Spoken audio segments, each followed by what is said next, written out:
You, What's good? what up? What up? What up? Chilling, chilling. Get this show on the road. Right.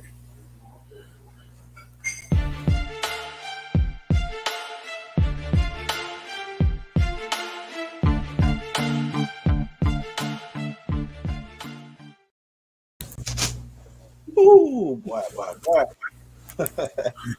What's up, man? What's good? Yeah. I bet this is XR. I can feel it. I feel it. Let's see. Yes, sir. What up, XR? What's good, my bro? What's good? What's good, man? This is Blues House. Welcome back to the house, man. I'm your host, Blue Minotti. Got the homie Kobe. As always, we're gonna do do something a little different this time around. Not really too much news, or I mean, it is some news, but it's kind of what like Kobe said to me earlier, beating a dead horse. You know what I'm saying? When it comes to like these Spider-Man leaks, I guess you could say some Loki stuff came out. Um, but I think it's time to just switch it up a little bit. Look. Yeah. We're gonna talk about him too, man. We're gonna talk about Young Ripper. Um, but as you know, if you'd like to support the channel, you can hit the Cash App. That is $ Bluminati. That's BLUMINATI. Or you can go to www.buymeacoffee.com/blueshouse. That way you can support the channel.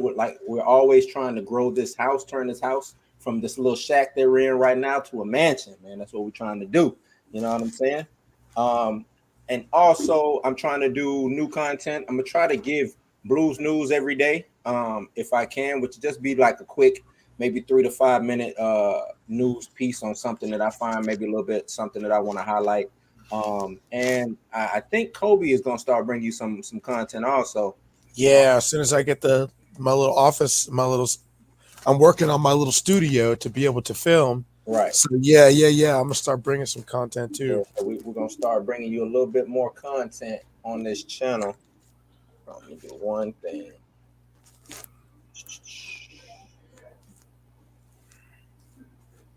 My bad, y'all.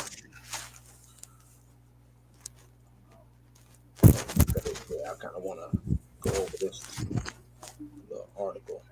Mm-hmm. I think this is the article. This is.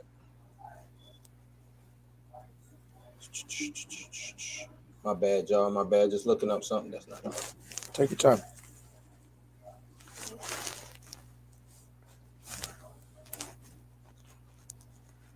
This is a long article. It's all good. But Right out. it's real. Man, I don't want to read too much of it, but this article, because I was reading up a couple articles, because there's been some people who've talked about diversity, tokenism, and stuff like that when it comes to Yeah, books, when it comes to movies. You know what I'm saying? I've seen the little shorts that I'm sure XR is going to reference Yeah. Well, from I mean, Young Ripper yeah. 59. I've seen the little shorts. And you know what? What's Let's the one? dive right in, man. Yeah, Yeah, I'm gonna play the one that I sent you, because I don't think that video was that long, was it? I don't think so.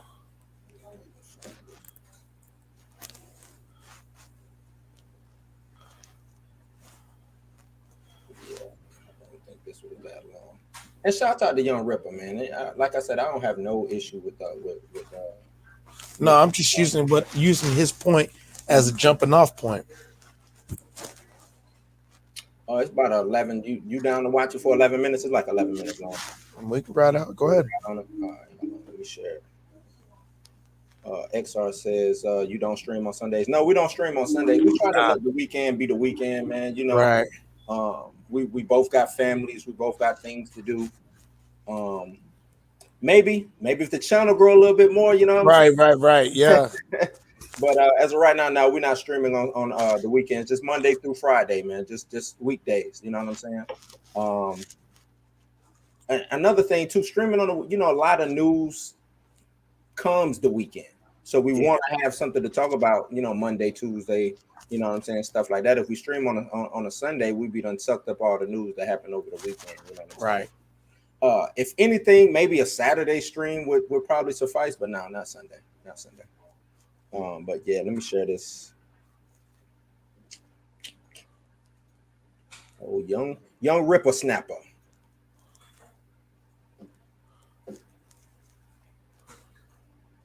All right, and this one is about, he's saying actors with no integrity accepting roles of tokenism, and this one actually kind of let's watch it and then we're gonna dissect. How about that? I don't know if I've discussed it in just a segment of the show. I know I've talked about echoing. it in general. Echoing. Yeah, but I do think acting, actors, actresses, particular.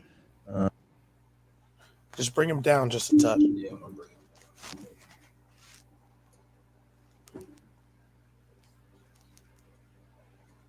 Lead both of them, but there's obviously everybody that's a part of the production. It's better. It's going down, but a lot of these guys are in positions in which they are paid to do what they're told, and they will do what is advantageous to their careers because of it. Right? It's just a natural occurrence to them. That is, which is why it's always hilarious, because on the subject of social justice, these guys put themselves out there as if they are these people that act with dignity and integrity. Right? Oh, look at me! I'm using my platform to do this amazing thing, and say that racism is bad, and then I get awards and tell half the population that I hate them. That's what Hollywood is effectively right now. But let's talk about the subject. Let me address that. I mean, we really don't even have to go totally into his video. To be honest with you, we can break it down. The whole just tokenization in general. Okay. Let's just break it down. Let's not even use his content. Let's just break the whole thing down. Okay. Let's break it down from to bare bones. I'm with it. Y'all got the right one tonight. Get him, Kobe. Get him. All right. So we can start basic. What is the definition of tokenism? Okay. I was actually gonna go there. Let's look that up real quick. No, I got a point. You already got it? Mm-hmm. I got a point. Okay, go ahead. Bring it up. You got it. Yeah, let's get that definition first. I want to read it. You want to put it? Yeah, put it on the screen.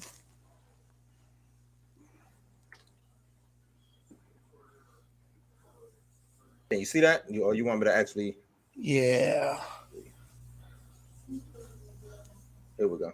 That should be better. Okay. The policy or practice making only a symbolic effort a symbolic effort. Mm-hmm. I think that we want tokenization. We want the definition of tokenization. Hold on. I'm not the. You're good. And so I'm actually going to play the whole video. I'm just going to let Kobe get his in first. But we don't have to play the whole video. I know what he says. XR, you know what he says. I mean, I'm going to make a point to you that's going to be deeper than that, right? I want to go deeper than what I'm saying, right? But I'm gonna let Kobe cook, man. I'm gonna let Kobe cook. Yeah. So if we take tokenism, I mean the policy or practice of making only a symbolic effort, making only a symbolic effort. And tokenization is just another form of that. So when we say things like tokenization and things like that, I feel like that's a little more dangerous other than the people that are, making the point, making the point to use the platform and things like that to push a message. Right. When you say that somebody's being tokenized, I mean, if you think about tokenization, you're tokenized in every aspect of your life, no matter what it is. I mean, you pay taxes, you're tokenized. You know what I'm saying? It doesn't matter what it is. When you make something like this about color or gender or something like this, you know what I'm saying, you add parameters to something that doesn't have parameters. You know what I'm saying? Like, what is a token? People use tokens as what? Like a symbol. Right. Right. You know what I'm saying? That's Like what a token is, cheap right? token. Right. Like it's not real money. It's just the symbolic effort of money. Right. You know, so when you put yourself in a box and you say tokenization and things like that, what is that other than you making yourself a token? Right. You know what I'm saying? Like, if you make yourself a token, then that's what you are, right? Right. Exactly where you're coming from is you have to make yourself a token. Right. How can somebody be tokenized if, I mean, if honestly, if somebody wants to use their platform, if they've, you know what I'm saying, I guess to spread an issue, that's an issue that they feel like needs to be spread. I mean, I get the quarrels that you guys have, but to me, honestly, you guys make the situation a little bit worse because you make people do exactly what they're supposed to do in this aspect. You want people to get enraged and things like that. We have to be above that part. You know what I'm saying? Not all the time, but not all the time, but you know what I'm saying? Like, I agree. You know, like I guess if you're going to be enraged, what are you directing this anger towards? That's what I'm saying. Like, if you're going to be enraged, you should be enraged about everything. Right. You know what I'm saying? Like, I'm not cool with people picking and choosing about being mad, being triggered about certain things. You know what I'm saying? Like, we're talking about like a lot, like. Let's go ahead. Break it down. I want to read these examples that. Okay. This first example, which I think it really goes. Matter of fact, both of them really work well. It says, for me, avoiding tokenism has been looking for roles where the character doesn't only exist as a mean to tell somebody else's story. To me, that's huge, because if this quote unquote tokenized character has their own story and they're not a side character, they're not a character just to help another character counterpart, male or like if it's a female tokenization, it's not just to help this male counterpart storyline push forward. If it's a black tokenized character, it's not just to help this white story move forward. You know what I'm saying? To me, that's token. That's why, like, you hear things like the token black kid, the black kid who just is around to help that crowd seem like they're diverse, right? That's a token.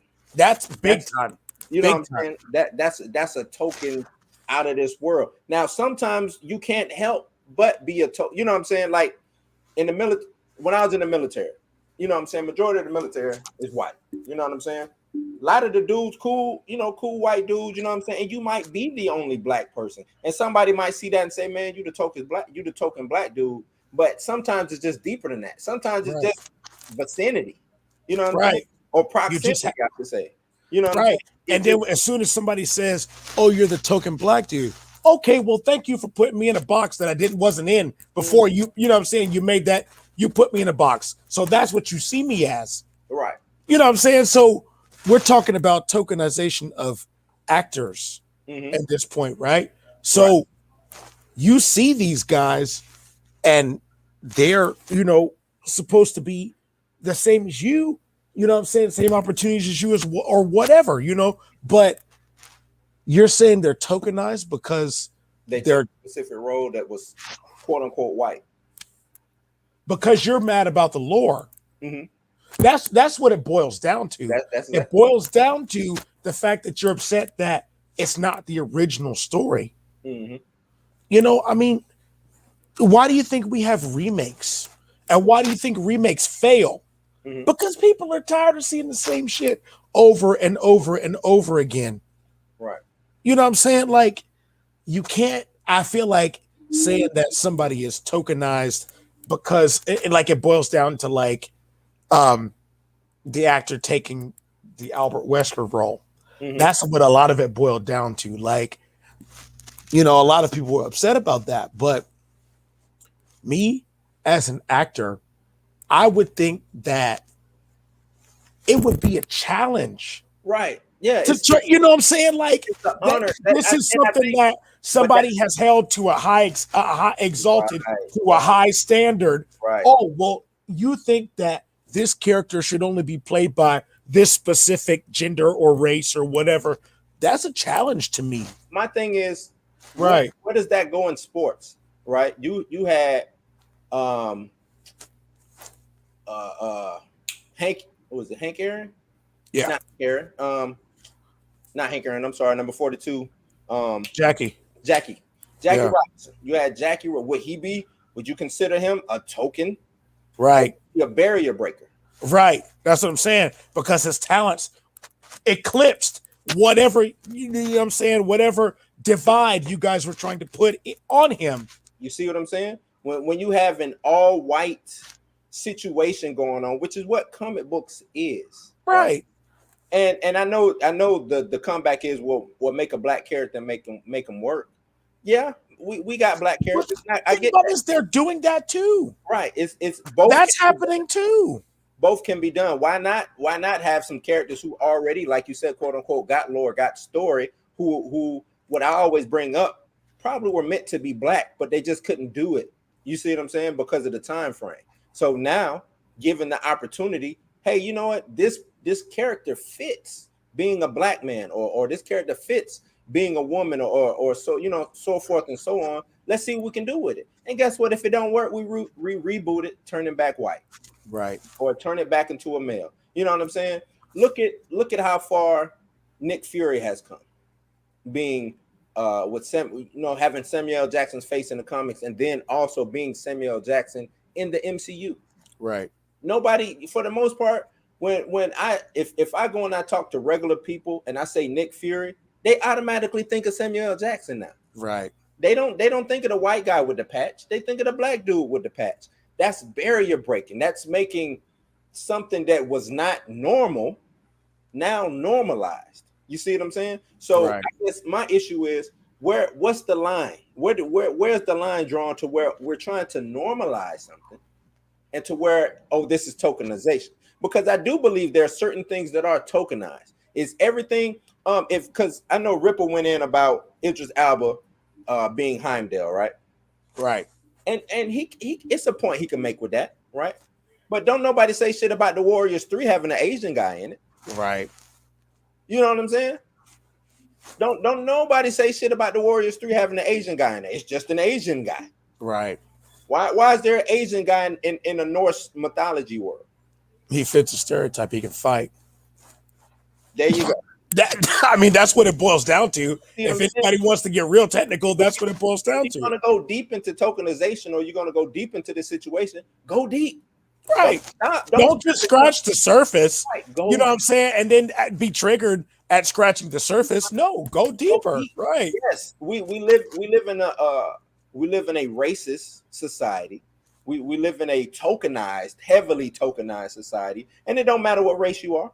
You know what I'm saying? In a black movie, if you watch a black movie, it's all, for the most part, Gary Owens is tokenized. He's the tokenized white guy. The cool. Or he's a cop, or you know what I'm saying? Right. A bank teller, or you know what I'm saying? He plays a white guy role. You know what I'm saying? So you can't just call it one side and say tokenization. You know what I'm saying? Right. Is a norm when you live in a world that has a population that's a majority. Right.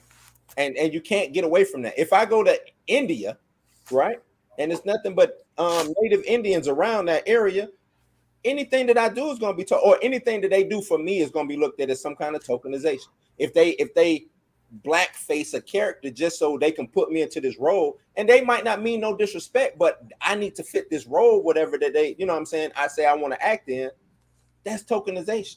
Right. But like Kobe said, it's an honor for people to take on roles that aren't normally wouldn't go to me, right? It's an honor trying to embody a role that was once played by a white man or a white woman or a woman or a man, you know what I'm saying? Whatever pronoun you want to put into it, you know what I'm saying? Right. I'm an actor. I'm supposed to meet or you know what I'm saying, that expectation. That's that. My whole job is to act. You see what I'm saying? You make these people more than what they are. Right. If you make these people gods, then to some people they're gods. Right. Yeah. But if you treat these people like regular people, they're regular people, dude. Mm-hmm. You know what I'm saying? No matter how you want to make it spin to where they're above anybody, no, nobody's above anybody. I'm gonna tell you this. I know Right. like to say Hollywood, you know, is crazy, this, that, and the third. At the end of the day, they just regular people. They're people. Right. Nobody's above anybody. You guys make it seem like people are above other people. I mean, you can say they got crazy lifestyles or their views is this, that, and the third. No, that's not for us to judge. And I'm gonna tell you this: what you see is what they give you. Right. You know what I'm saying? 9 times out of 10, everybody's viewpoint ain't the same in Hollywood. But I'm gonna tell you this: Hollywood is a hard place, and they want to continue working. So they'll back whoever they need to back to continue working. Now, if you say that's not having integrity or whatever, then so be it. But I don't. It's never been that way. Then, never. Right. I don't. It's never bad integrity. Lacking integrity because I want to keep my job. I still got to feed my family, and I just want to be the best. You know what I'm saying? Some people out of sight, out of mind. I don't. You know what I'm saying? I don't blame people like that. Like if you don't want to hop in the war, don't hop in the war. That's it. Point blank. Period. But tokenization, is it an issue? It's a small issue. It's something that can be looked over and it does not hurt. Who does it hurt? I guess that's the question. Who is it hurting? I think it hurts feelings more than it hurts people. Right. Who is it? For me to get from if it was a Street Fighter movie and they say, hey man, you playing Guile, I get picked for the role of Guile. Who am I really hurting? Because they said they wanted to change Guile's ethnicity. Who, you know what I'm saying? Who am I hurting? Am I hurting the white people? Because then that shows why that character might need to be tokenized. That shows why that character might need to be black, or that shows why that character might need to be a woman, because that means your ego is real fragile. Real fragile your ego is if you're worried about a character changing its ethnicity or changing its gender. Right. It has nothing to do with the story, or I should say their background. XR, you're a black man. If you're black man, you grew up watching from the 90s the same movies that I watched. I tell you this, all of your favorite actors, male black actors, dressed up like a woman once in their career. Every single one of them. Probably for the most part, yeah. Yeah. Go back and crucify them for that. That's how they moved forward. Yeah. They needed a role. I actually got into it on Facebook, and a lot of people was like, oh, we'll never see Dave Chappelle in a dress. I said, have y'all not seen Men in Tights? Right.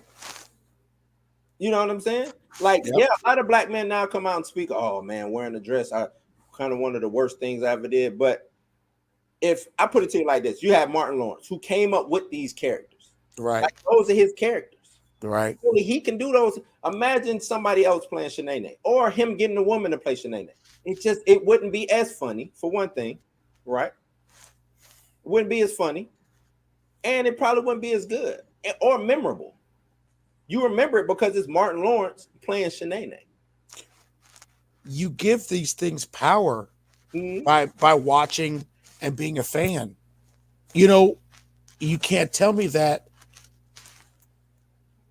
He's saying it's lazy, uncreative, and a ripoff. A ripoff of what? What are you ripping? What is?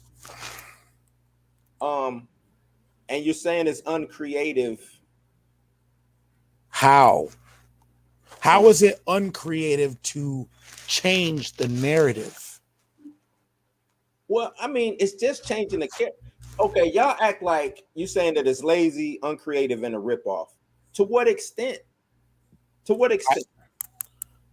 Now, it's a lot of things that I don't agree with. Superman, you know, Superman doing this movie with a black Superman. I'm cool with that doesn't have to happen. But this movie for a black Superman Right. need to happen.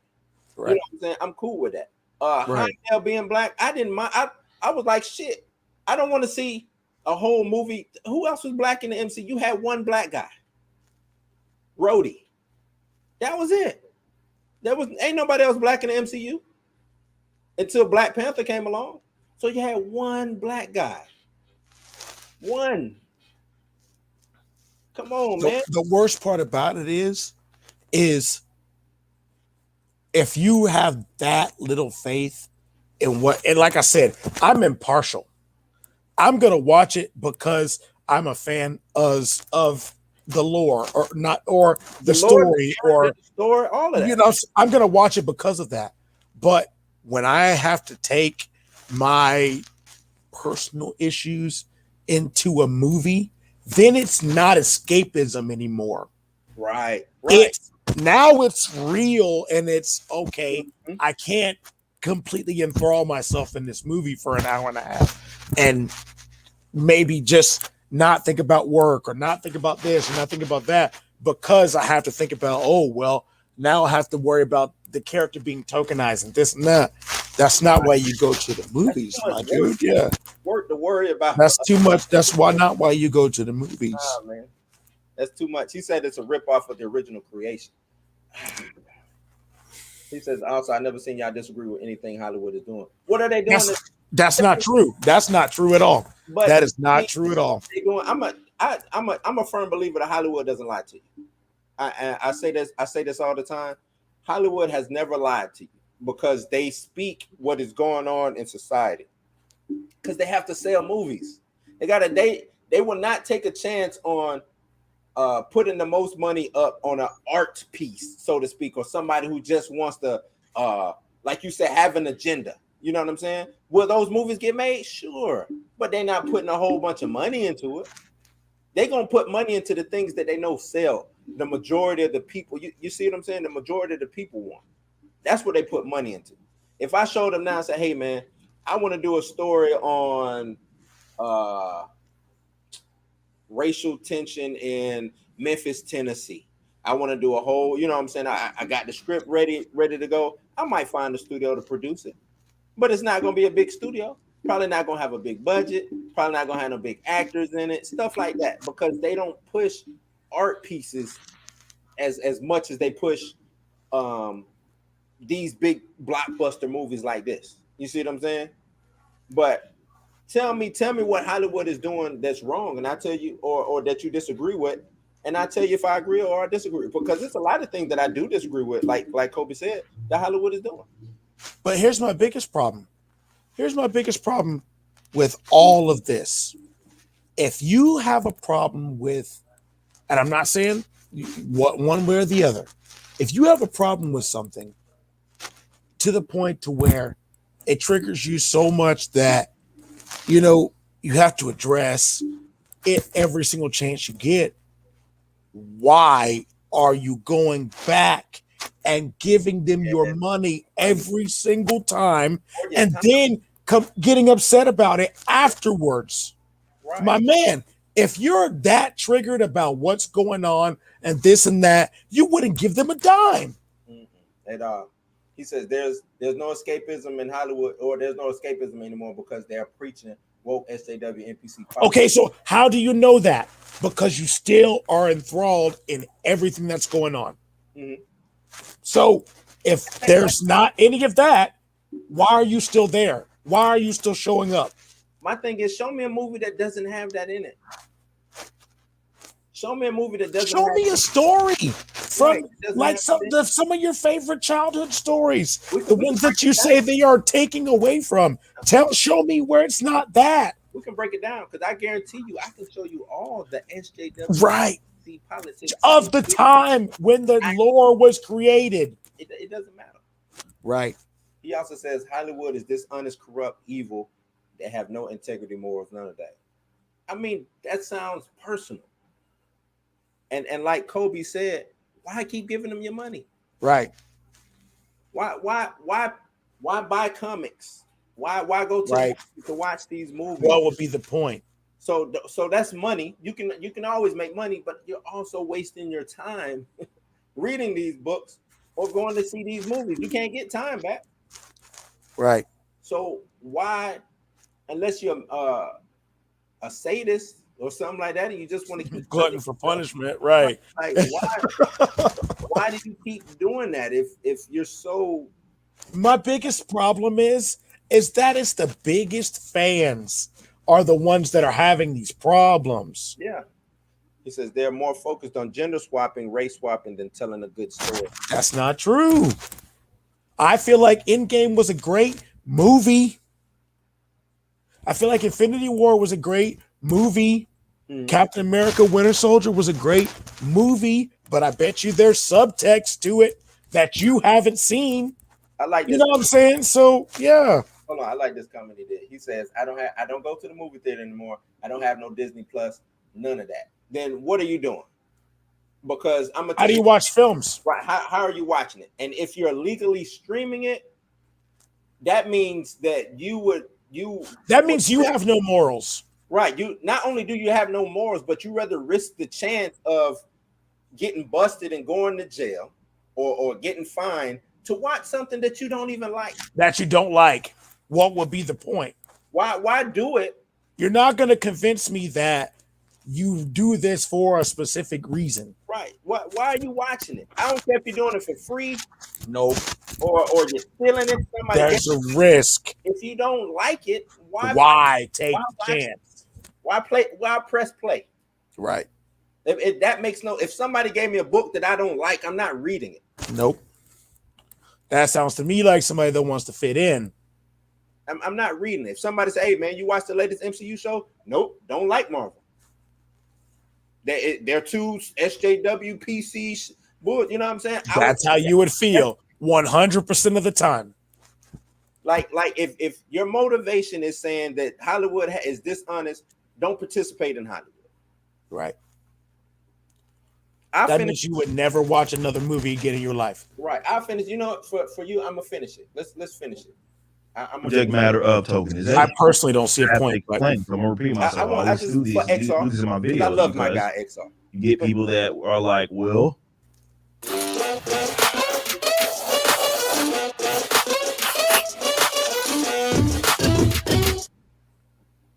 you repeat yourself so much. I don't care.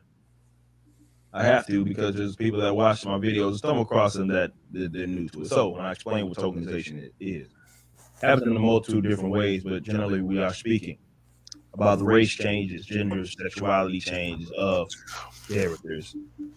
We usually stick to the comic book stuff and some of the gaming stuff, but you're starting to see a lot more of it than you have certainly in the past, in which, yeah, we know in the comic books, for example, there's plenty of tokenized characters, female versions of classically white male characters. And then a lot of times what we're really seeing more than often as it pertains to Hollywood is that the character existed one way in the comic books and then it crosses over into a live action setting, and then that character is played by someone who couldn't be anything further from it. A lot of this stuff is happening to redheads, which is hilarious, but it's not just redheads. You got, for example, black Asgardians, was making no sense considering they're based off of Norse mythology. We know Jimmy Olsen, who is played by someone that is a brawny black dude, the complete opposite of what Jimmy Olsen ever was. Yes, we know what Iris West and what she has been, certainly in the CW. It's just tokenization galore that is going on now.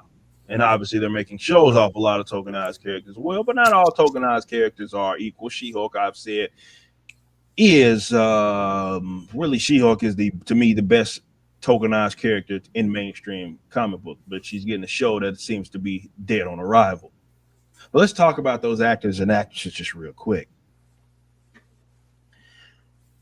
These guys have absolutely no integrity, which is why you should not take them serious in their advocacy for it. Definitely something on the subject matter of race. They take the gigs, and I don't think people seem to understand that, or rather they lose sight of that. If these black actors and actresses had actual integrity,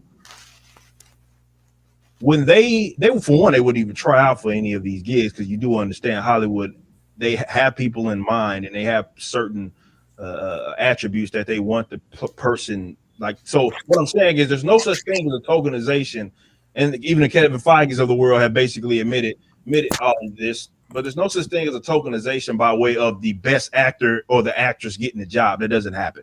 Which is why nowadays, when you see it happens, they spend all the campaign trail of the actual film promotional videos or show. I got all of that sort of stuff. I got a question. XR, this is my question. What about characters who are defined by their religion? What about characters like Kitty Pryde, Jewish? What about Moon Knight? He's a religious zealot for the most part. Magneto, another Jewish guy, right? Holocaust survivor. Right, Holocaust survivor. So like a super Jewish guy. Like my man is like really Jewish. What about, so when you have, and who played Magneto? Fassbender? Right, it was Austrian. Right. And also McKellen. That's his name, right? McKellen? Right. The older Magneto. I don't think he's Jewish neither. No. What about things like that? Since we're gonna dive deep into tokenization and because he's not just talking about tokenization now, he's talking about representation. Representation. Right. That's what he's talking about. What about people like that? Oh, whoa, hold on, man. You can't do that. He says, I don't look at their religions because I don't care about that. Also, the comic is wow. You just called yourself a hypocrite, my dude. Yeah. How can you XR, come on, listen to what you're just saying. I don't look at their religions because I don't care. So you don't care about their religions, but you care about their skin color. So man, box. What are you doing? Box, dude. Right. You put yourself there. Come on, man. Nobody has to put you there because you put yourself there, right? Triggered by religion. I mean, you're triggered by skin color. But not religion. Physical attributes, but not the character of the character. Right. Religion is something that you can control, my friend. That's something that's subjective. That's something that you control. You can't control what your skin color is, my dude. So how can you be triggered about that? You're triggered about skin color, not the character of the character. That's like, if this person is dependent on being a Magneto is dependent, his whole shit is about Holocaust survivor. What he's upset at the world because of that, right? His whole shit is that. But then I get an actor who has nothing Jewish, don't know nothing about it. Then could care less.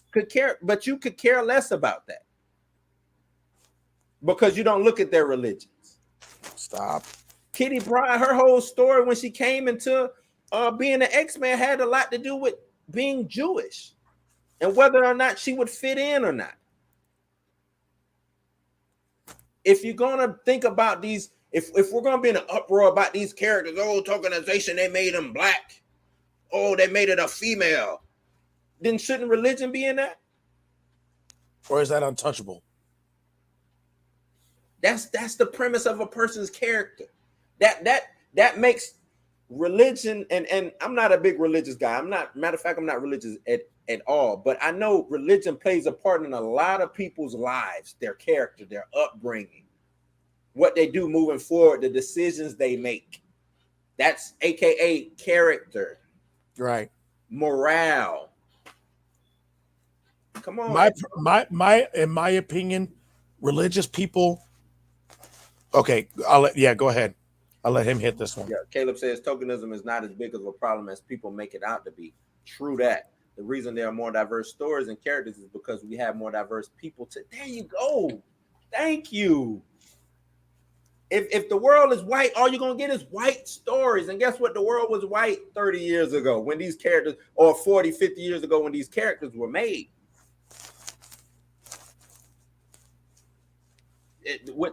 The world is more diverse now. I mean, it's not more diverse. It's still as diverse as it was. But it's more socially diverse now with the rise of the internet and social media, and because the world got smaller.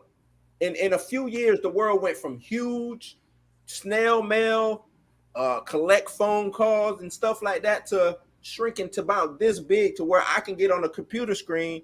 Me and Kobe could see each other, and he stay in a whole nother different city.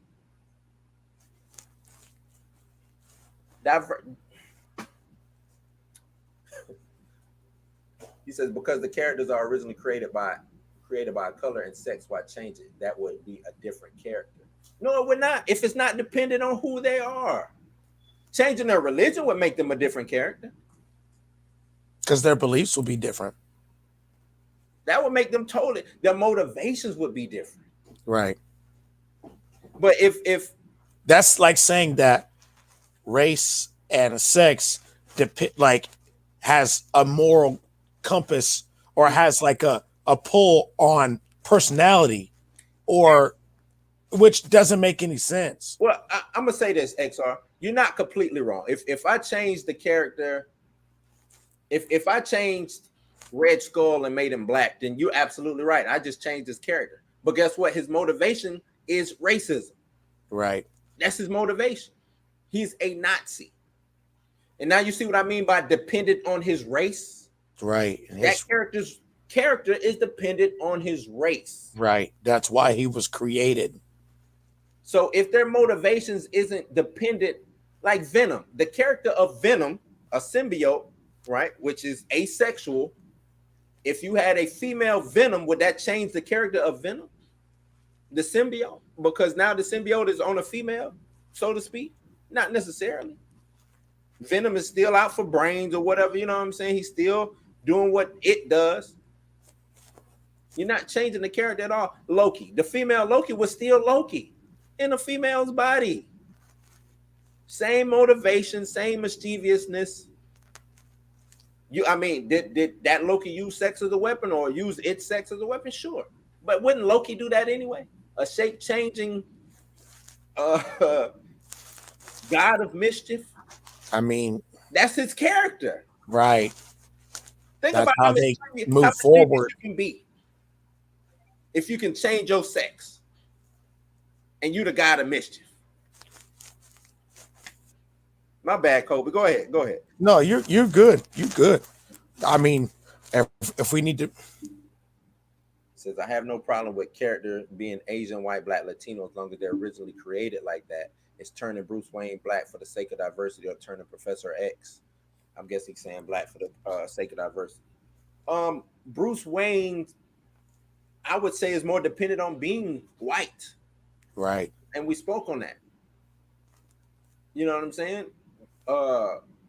Sign of the signs. Father, right. Like, in what world does a black Bruce Wayne work? Right. Never, dude. Never happens. Black Batman characters show up, but Batman is still there, right? Right. So you're getting like Batwing. You got this new Batman, future state Batman, stuff like that. But Bruce Wayne is still there. And now, since the world is like he, you know what I'm saying, more diverse, yeah, you can do that. You can do that. I'm trying to understand, who is this hurting? Why people get so butthurt over a character being swapped? Especially, and that's the thing. They're like, I know the black Superman thing was a big thing. Do you realize how much hate that has gotten? Yeah. Because it's not needed. Right. If you want, there's already that character, right, and people know that. Mm-hmm. You know what I'm saying? But when there's no representation and you change one character, like Blue's saying, who is that hurting? Well, and I'm gonna ask you this. This is what I'm saying. You got a whole bunch of, because we always talk about, just make black characters, right? So you make these black characters that are not popular. I spend all this money, pump all this money to it, and the black character don't catch on. Because guess what? Who's gonna go and buy that comic book? Right. You say good story. I can come up with a black character, same dope ass story, something like, you know what I'm saying? I don't know, Wolverine. Let's just take Wolverine's backstory, right? I make it black, and it don't sell. Then what? Guess what I'm gonna resort back to. I guess black characters don't sell because that's all it takes. That's what y'all don't understand. All it takes is one black character for them not to do black characters at all. Right. But that's not something that y'all care about. At all. Y'all are just triggered because it's something different. Oh, what we got? Core says, why can't they use black characters that is already there like Blue Marvel? I agree. That's what we're saying. Maybe this is a step towards that. Right.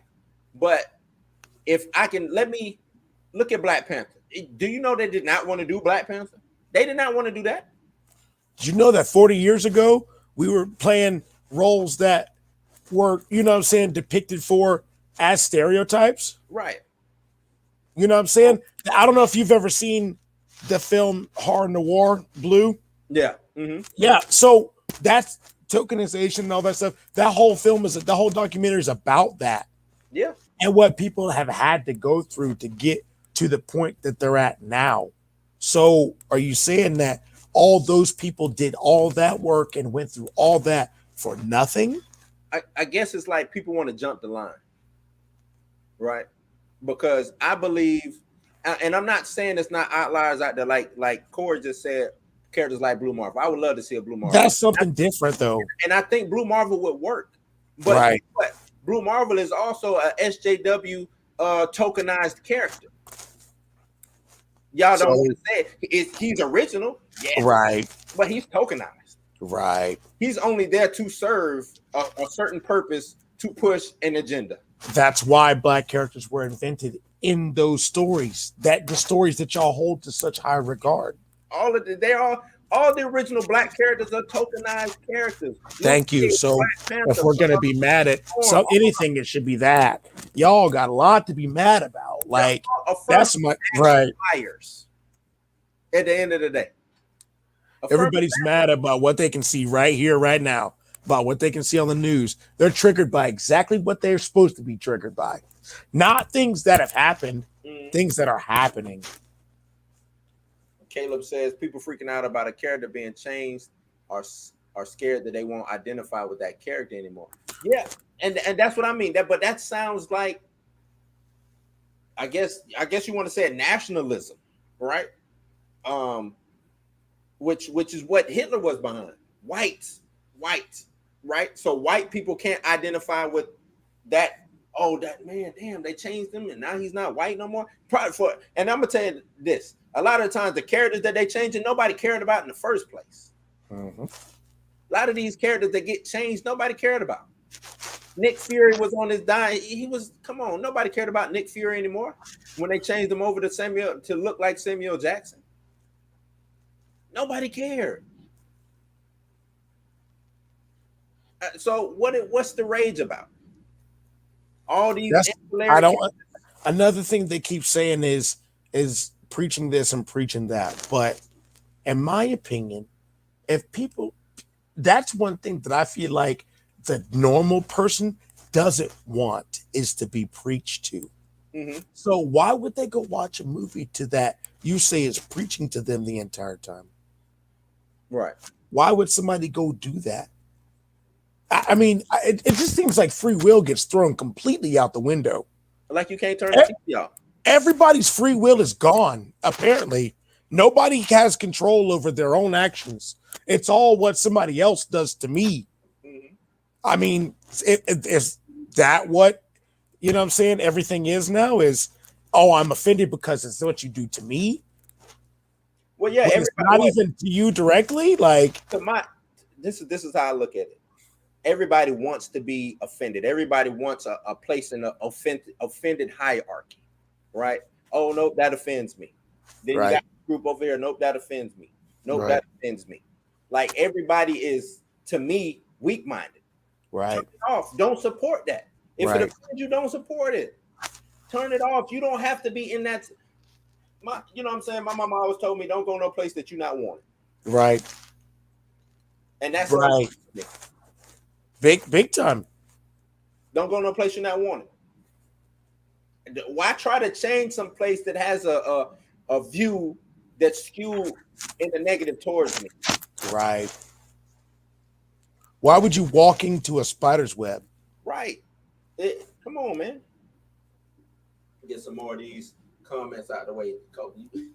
They triggered that. Hey, talking about being triggered, that came for us. I'm like I said. XR says, I like She-Hulk. She is well tokenized because she is to push anti-male agenda. She's different than Bruce Banner. But that's what it seems like you're upset about, though. Right. So you're cool with her pushing anti-male agenda, but then you're not cool with somebody else pushing anti-male agenda. Right. It can only be She-Hulk is what you tell me. Right. Only if it's She-Hulk that you want to see. Right. He also says, you know why they are hurt because Hollywood will soon erase the original characters and keep the tokenized gender swap characters as canon and nobody remember them in their original form. That's not true. Everybody will remember them. Well, people That's who go back to read the book. But these characters, the only way they're gonna really survive is to be changed. They have to survive with the time. You can't, I'll put it to you like this. You can't have a woman beating drunk Ant-Man out there. That's why they chose Scott Lang to be the Ant-Man for the MCU. Right. You can't have that in today's society. Matter of fact, you shouldn't have that anyway. A woman beating character, you know what I'm saying? Something like that. Right. We shouldn't, you know what I'm saying? That's not something to be idolized. We shouldn't do that. A lot, we talk about like a smoking Wolverine. Yeah, they changed it. They want to sell, it's business, man. This ain't got nothing to do with corruption or anything like that. It was an article I read. It was called Why Superheroes Don't Go Down on Their Female Counterparts. And it was about Batman going down on Catwoman. And the DC guy basically said, we're trying to sell toys. What I look like putting that in a comic book, right? Then try to sell a toy. Yeah, it's more than this business is more than comic books, man. It's more than comic books. Music, movies, all of media. Right. This comic books is just a springboard. That's how you get an idea off the ground. It's a springboard. That's a training ground. What side at Marvel do you think makes more money? You think the comic books make more money, or the movie side makes more money? Which of your senses are you more likely to use? Are you more likely to watch a movie, or are you more likely to read a book? Something that you have to comprehend. No, you can't tell me that it's not easier just to look and be entertained by not having to use your imagination. Way easier. I'm trying to tell you, man, it's business. This ain't got nothing to do with, well, I'm not going to say it don't totally have nothing to do with personal agenda. Right, but that's that agenda right fits the need of selling business. McDonald's, Burger King, Walmart. You should be triggered by them. They all push an agenda. It's called advertising. Right. Marketing. That's the basics of advertising and marketing. Right. What's hot on these streets right now? My man, anytime McDonald's sells you a Big Mac, you're a token every single time. They singing ballads to you. McDonald's is singing ballads. Can I get a McPick-6? It even goes down to like the colors, the color scheme of what they use to advertise to you. That's all marketing. That's all to sell a product.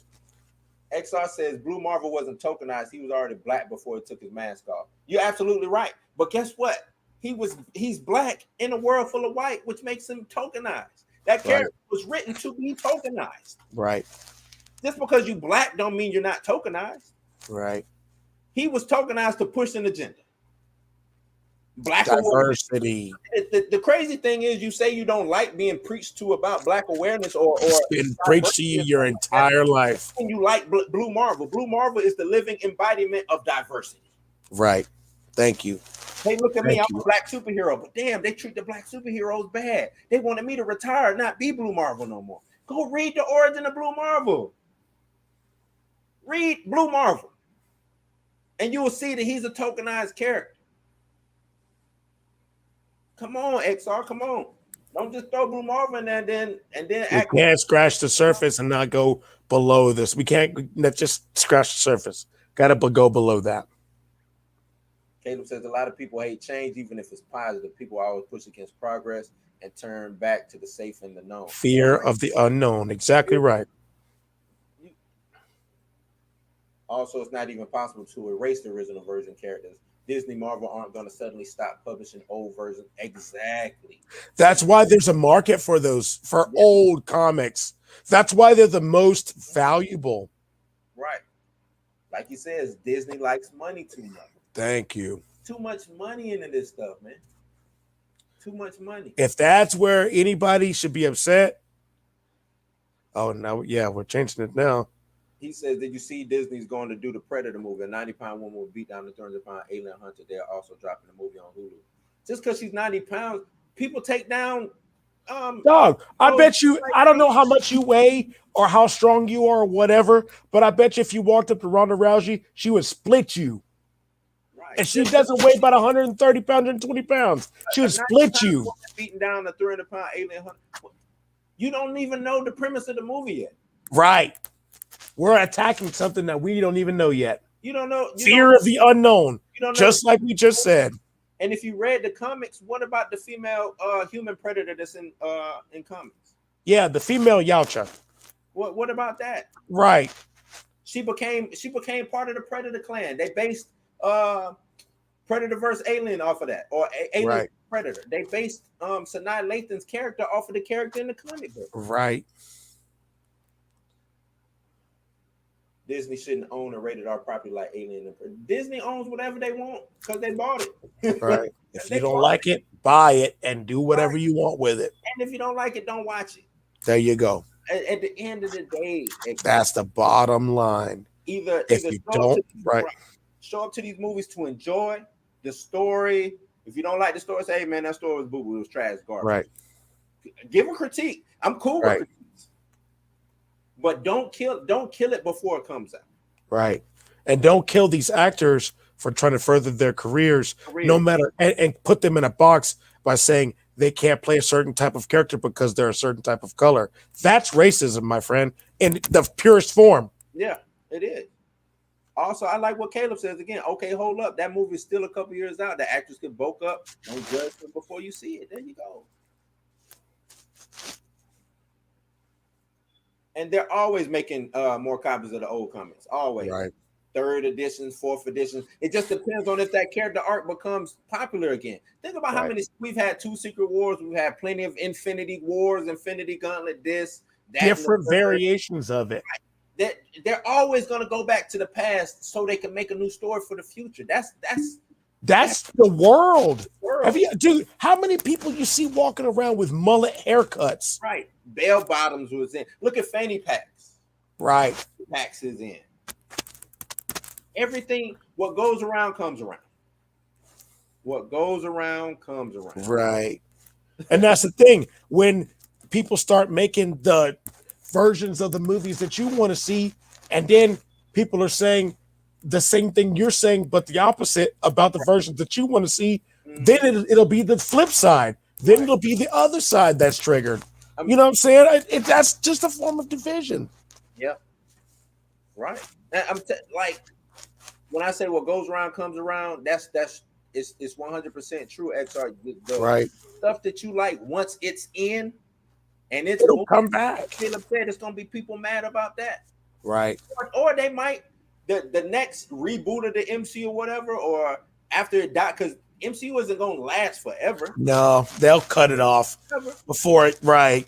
And then it'll get rebooted and start over and everything, and you might just get all white characters again. It all depends on who's in charge, who's running things, what's popular in social media, or not social media, or just social stuff like that. That's what comic books is all about. That socially, right? They push a social agenda. It's all the same, just it's more subtle in a comic book. It says, bro, canonically, predator hunters don't hunt females, only males. Not true. Not true at all. They hunt game that is a challenge to them. That's the basis of their whole why they do what they do. It's sport. You hunt prey that, you know what I'm saying? When you hunt prey like that, you hunt prey that's a challenge. You don't want, you know what I'm saying? You don't want prey that's in a fence that you don't want to shoot fish in a barrel. No. Nobody wants to shoot fish in a barrel. That's not why you hunt. I don't know why if you've ever hunted before, but you hunt for the thrill and you hunt for the trophy. You hunt for, you know what I'm saying, what you're hunting for. The story, basically. You hunt, Right. man. This was a hard one. This was a hard one. You know what I'm saying? Like, that's why if you ever hear fishermen, everybody's fish is bigger than the other guy's fish. Right. He says, so do y'all think Disney would do justice to an R-rated movie? That's yet to be seen. I can't say what I think. I mean, what I think and what will happen are two totally different things. Like I don't believe in irrationalities. Yeah. We went over that. Disney has had R-rated movies before. Right. This is not Disney's first rodeo with R-rated movies. They had, I think it was Miramax. Miramax was their R-rated movie division. Right. They gave you R-rated movies already. So do I think Disney can handle R-rated movies? Why the fuck not? Disney's been around forever. They know how to handle an R-rated movie. They know how to handle you say it like it's more than a movie. Right. I mean, they're either going to get it right or they're going to mess it up. Or they're going to mess it up. Who cares? What I mean, I don't understand why we're triggered about whether or not they're going to do justice to the movie or not. We're going to get the movie. Because, right. That's yet to be seen, whether it's going to be good or bad. You act like, can Disney handle an R-rated movie? I don't ever hear anything about, can Warner Brothers do a cartoon? We don't hear nothing like that. Warner Brothers has been doing cartoons since, right. Can Paramount handle a PG-13 movie? Like, why is it such an issue for Disney to have an R-rated movie? Right. Why? Because it's Disney. Kid, you know what I'm saying? Like, most Disney stories are dark anyway. Yeah. Right. I mean, you watch The Lion King, right. That's really an adult story wrapped in a kid's format. Yeah. I mean, I read Hamlet in high school and was like, whoa, this is like dark. You know what I'm saying? And that's what The Lion King is. So you telling me that Disney can't handle something dark? Thank you. And she survived. Right. I mean, if you look at, we got to boil it down to what it is. Predator is a horror movie, my friend. Yeah, it's right. And women survive horror movies. I don't know if you know that or not, but Final Girl has been a trope for a long time. Women survive horror movies, my friend. I don't care what you say. Men do not survive horror movies and never have. Nope. Maybe once in a blue moon, if they're the love interest of the final girl. Chucky. That's the only time they survive. You got one, Chucky. The love interest of the final girl. Thank you.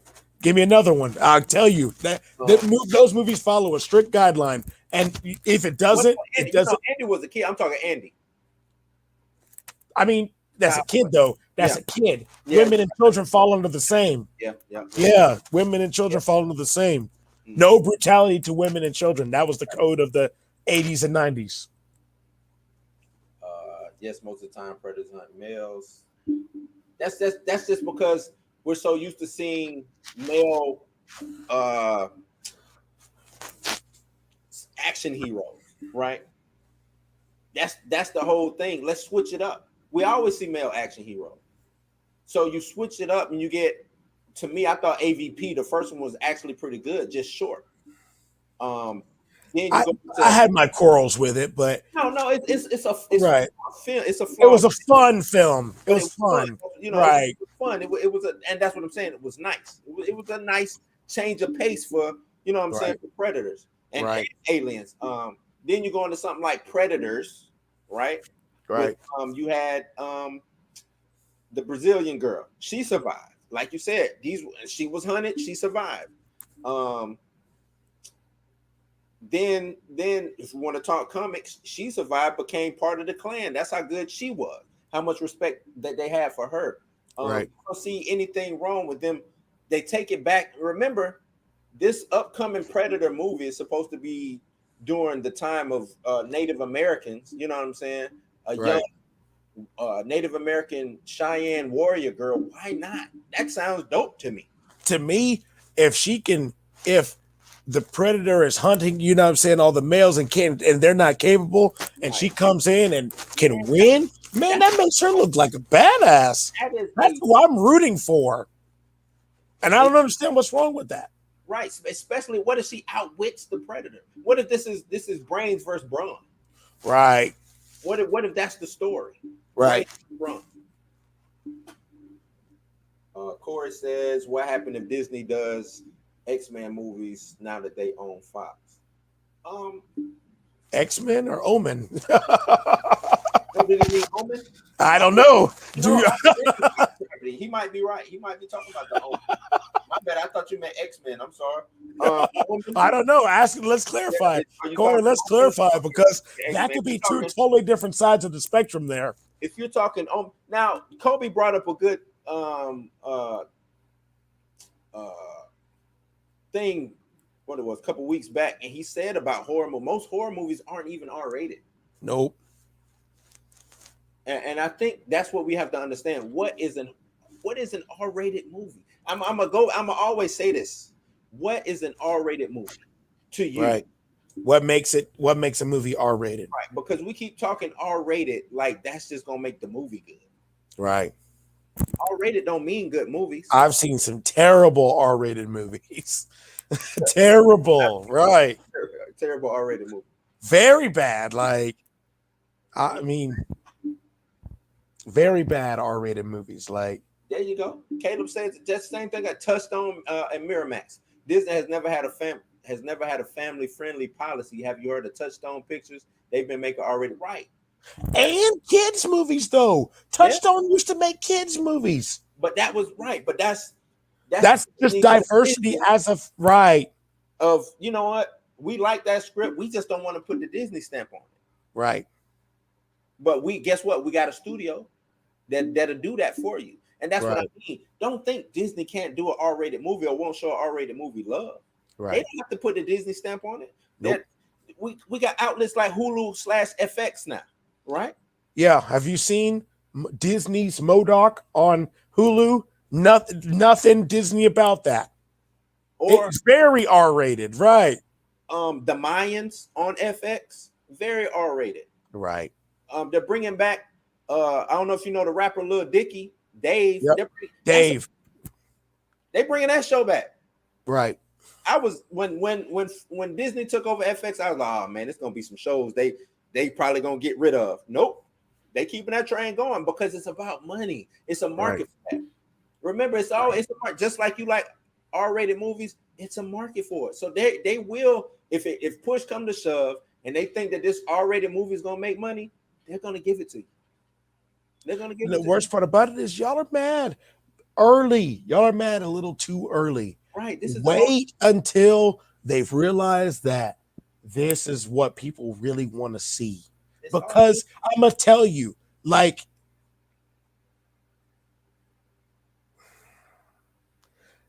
go ahead. I'll let you address the comment. I mean, I don't have nothing to say. You probably won't find nothing R-rated on Disney Plus. You're not supposed to. You're absolutely right. You're not gonna find nothing on Disney Plus. So I would advise you to go to Hulu. Go to FX. Right. FX, I think it's called FXX. Right. That's where they show even more than FX. It's a different studio than FX. FXX and FX are two different things, right? So yeah, you absolutely right. You're not gonna, because it's Disney Plus. That the reason why Disney Plus is like now I want to say the second largest streamer or coming up to be like the second largest streamer. It's because where can you find all these Disney movies in one place? And they're kid friendly. Yeah, they are. And the thing about it is, most of these movies were locked in the vault for God knows how long. That's right. And then all these Disney originals, Disney Channel originals that my generation watched growing up. Man, that's who's watching Disney Plus. Yeah. My generation, not kids. It's because all the content on there is from the 90s, right, the 80s, 70s. It's all that content. Mm-hmm. Anything that's new is Disney Plus originals. Yep. Yeah, original. If it doesn't say original, right. Caleb says because Disney Plus doesn't allow R-rated stuff at the moment in the US, adult content goes to Hulu. But once Disney gets a controlling stake in Hulu, they already got that controlling stake. They're trying to develop another Yeah, they part got of Disney Plus. Star. Yeah, They have Star. Star. It's to be like the adult version. So That's where like all of your like Sam Raimi Spider-Man, that's where that will land on Disney Plus. You know what I'm saying? On the Star section of it, right? Because Caleb, I was just like you. I didn't know that they actually own Hulu. Yeah, completely. They own ESPN, Hulu, FX, FXX, all of that. They own them completely. They own the controlling majority. It was all under Fox.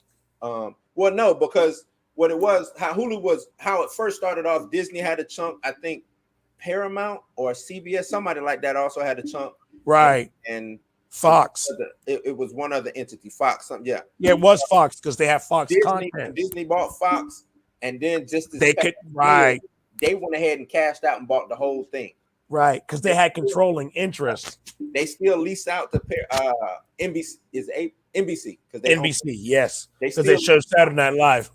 They still lease out things to NBC, but NBC is now going to be taking their stuff once they're Paramount, yeah. They're taking all their stuff over to Peacock. Peacock, that's what it is. My bad, Peacock, right? And that's where all saying, the Omen. Okay, I don't think Disney touches a property like that directly, right? But why does that movie need to be remade a third time? Yeah, because they just did one. What? Couple years Leave Schreiber and Julia Stiles. Yeah, no more than it was 06. The movie came out on June 6th. It was June 6th, 2006. That's when the movie came out, right? Yeah. They marketed for it and everything. I don't see Disney doing another remake of a property that, for one, doesn't make money. Yeah. For two, is a touchy subject for people anyway. That divides your audience even more than what they're already divided on because it adds religion to it. Right. You know what I'm saying? That divides them even more. So that's not a good marketing strategy for Disney. It's not a good marketing move. Didn't FX do a TV show? They did The Exorcist. Was it The Exorcist? I thought it was a TV show. I'm pretty sure you're thinking of The Exorcist TV show. I could be wrong. Which is another movie they're going to remake. Nope. Oh yeah, Damien. That's what it was. That's what it was. Right. So you're right. That was on A&E though. That was right. But I don't see them beating that property again. Like I said, it's too divisive. Mm-hmm. You hit it on the head.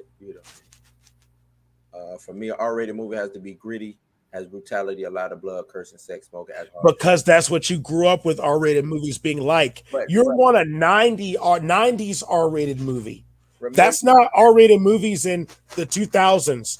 You know what R-rated movies were in the 2000s? The sex comedies that kids watched.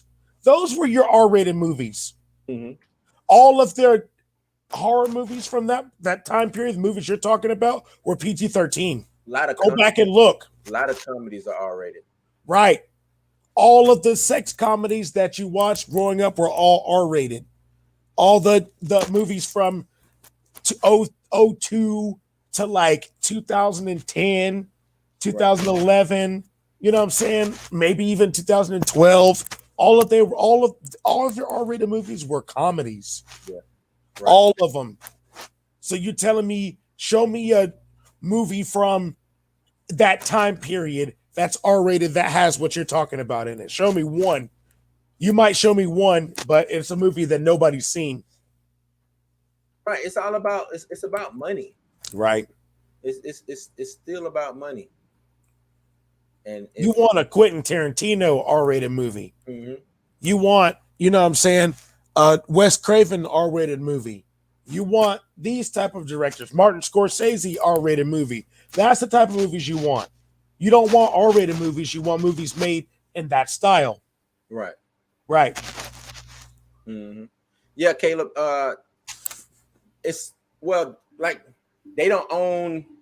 I guess you could say, yeah, they don't own 100%, but it's already written because I'm reading right here. It says that Comcast is the only other shareholder, announced on May 14, 2019, that they had agreed to cede its control to Disney and reached an agreement for Disney to purchase its 33% stake in the company as early as 2024. So basically, at the end of the day, there's nothing that Comcast can do or NBC Comcast can do because they don't hold a controlling interest. You know what I'm saying? That 33% doesn't give them any kind of autonomy to do anything. So that's a lot of what keeps NBC alive and Comcast alive is the properties that they own that are Disney, like are Marvel properties or something like that. Right. You know what I'm saying? That's why a lot of the reason why the Hulk is a secondary character in Marvel. They can't make Hulk movies because Universal owns the movie rights.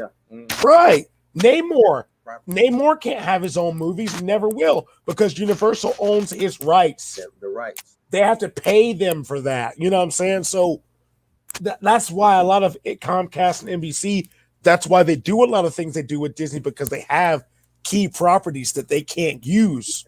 Did you ever hear the story about now to bring it up like movie rights? Michael Jackson was going to buy Spider-Man at one time. Yep, I do remember that. I do remember that. He wanted to be Spider-Man in the movie. Mm-hmm. Imagine that shit. Right. That was when CBS owned it. Yeah. That's before Sony picked it up, right? When CBS held the rights, and it was in limbo for a long time. And that would have been crazy, man. That would have been crazy. Like that, and that's the thing too. Remember Netflix or would it have been Netflix? Yeah, they own the properties of the Defenders, if you want to say, for, you know what I'm saying. That's why it took them a while for them to, like, them trying to put, I don't know if it's gonna happen, but putting Daredevil in She-Hulk, not She-Hulk, I'm sorry, but Spider-Man 3. You know what I'm saying? That's a lot of reason why I don't think that's gonna happen. I think that's gonna be false. Because you don't think dude. Yeah. You gotta think about it like this. They just got those properties. How long has it been since they've had Fox? 3 years. We got a single character. Yeah. Haven't got a single character. You think they're gonna take time? And right. That's what I said about all the, the rumors about, they're gonna buy Warner Brothers. Why stop it? No, they have too much to do. That's too much work. That's right. That's a lot.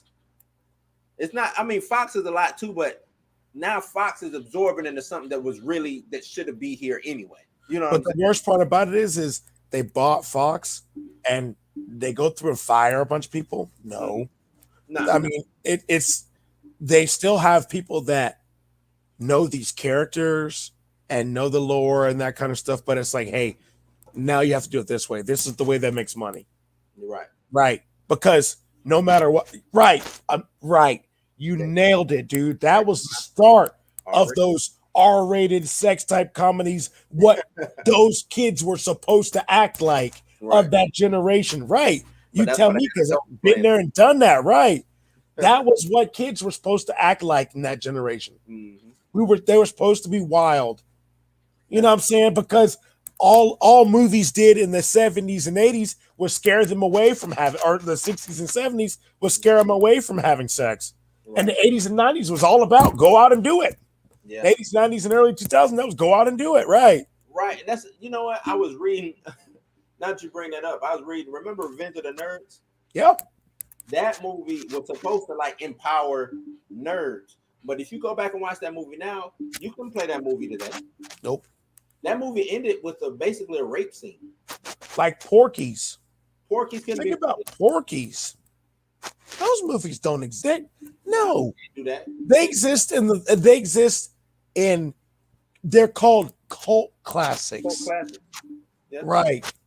Cult classics, not the mainstream following. It's cult classics. You know what I'm saying? Like, they have a cult following. That's because there's a certain amount of people that this movie resonated with, and they keep it alive. XR said, did you hear about Tom Holland getting a new suit with webs under the armpits? I thought that was part of his suit already. I actually don't like how the webs look up under. I didn't like any of the suits from this new Spider-Man. I feel like they're too involved with tech. Yeah, it's too techy. Right. It's too techy for a Spider-Man for me. I don't like you know what you hit on the head. I don't really like his suit too. Yep, didn't he have it Far From Home? Yeah, he has wings already. Right. When is Spider-Man supposed to fly? Right. If Disney buys DC, we'll never have an R-rated DC movie back. It'll never happen, my friend. Don't worry about that happening, man. It'll never happen. I'm not gonna tell you to get off Disney's back. You know what I'm saying? It's cool to have your opinion on DC or whatever, but don't think that Disney would, if they did buy WB or DC or whatever, that they wouldn't keep Batman as Batman. That would. You know what? Honestly, you know what I think if would be the best thing for them. Honestly, they would buy DC, and that shit would get locked in the vault. Probably until they figured out how they wanted to approach it. And it probably would be 10 years from now before they decided to. But to me, that'd be a waste of money. Thank you. That's why it's not ever going to happen. To stop all DC stuff, yeah, that'd just be a waste of money. Right.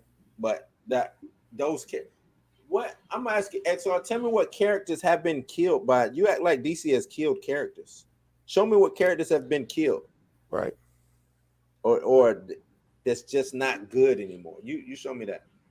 I know Hulk is one of his big ones. Yeah, I know you're gonna say Hulk. Thank you. It's not for sale. Not for sale. People need to stop spreading. Yeah, 100%. That's one of Warner Brothers' biggest assets, man. Why would they sell off one of their biggest assets? Makes no sense. That's like you selling your only car. Yeah.